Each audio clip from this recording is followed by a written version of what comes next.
জয় মা সোমেশ্বরী। আজ আমি আপনাদের জানাবো সোমেশ্বরী মায়ের পূজার দিনের কিছু ঘটনা। আজ হলো মায়ের পূজার প্রথম দিন। 11 বছর আগে আজকের দিনে প্রচণ্ড ঝড় ও বৃষ্টির সাথে মায়ের আগমন হয়েছিল আমাদের এই মন্দিরে।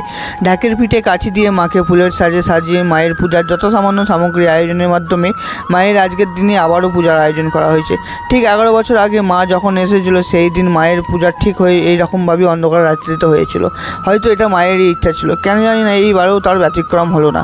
পূজা শুরুর সাথে সাথে হঠাৎই কোথা থেকে চলে এলো প্রচণ্ড বেগে ঝড় ও বৃষ্টির সঙ্গে অন্ধকারের রাজত্ব। এই অন্ধকারের রাজত্বের অবসানের জন্য মায়ের প্রসন্ন হওয়া খুবই দরকার ছিল, তাই অবিরামভাবে চলতে থাকলো মায়ের পূজা পাঠ।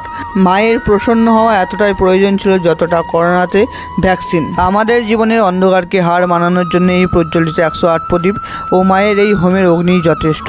মায়ের আশীর্বাদে কোনো অন্ধকারই বেশিক্ষণ স্থায়ী হতে পারে না। পুজো কেমন লাগলো অবশ্যই কমেন্টে জানাবেন।